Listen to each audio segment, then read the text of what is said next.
Hi guys! And today's video ay mag-open po tayo ng parcel. So ayan, ang laki niya guys. Ito po ay ilang araw na actually kasi hindi ko lang siya nabubuksan kasi sobrang busy ko po. So let's go guys. Tara, samahan niyo ako magbubukas tayo ng aking bagong parcel.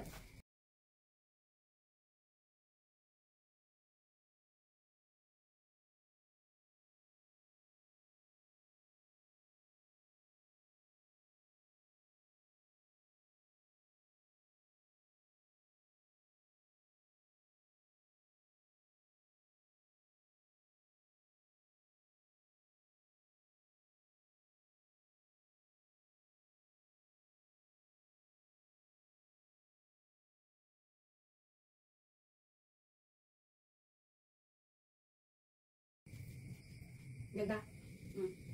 Diba guys, ang ganda niya. Parang yayamanin. Huwag mo mayaman yung aking bahay. Kahit hindi totoo. Kahit sa bahay na lang. Guys, ang ganda. Diba? Ang ganda.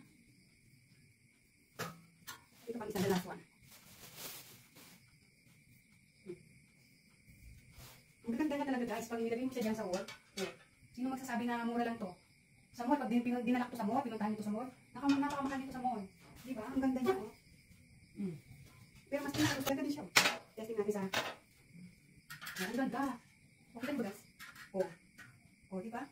Napakaganda. Ito yung palay ba to? Palay. Ang ganda siya. Ang guys, ilaw. Testing, ang ganda, diba? Ito yung pinakaganda sa lahat guys. So, Monstera Deliciosa ang tawag dito sa dahon na to. Dahil isa akong plantita, kaya ito yung aking napili na design. Actually, maraming mga design to. So, yung mga nagustuhan ko dahil isa po akong mahilig sa halaman. Ayan. Napakaganda. Pang mayaman. Diba? Ang ganda niya guys. Nakasari.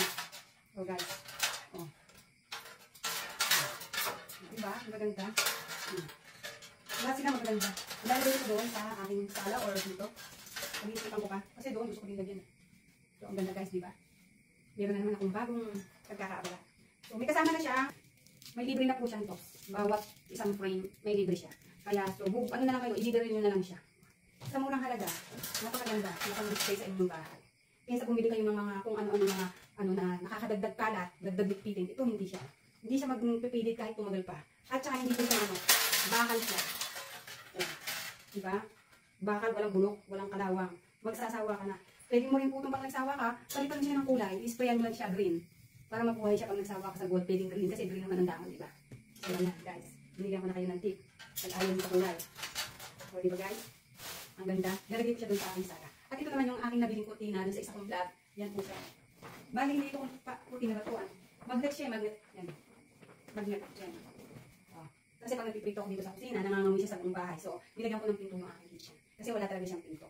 At itong isa kong kwarto. Okay, thank you for watching guys. Bye! See you on my next vlog.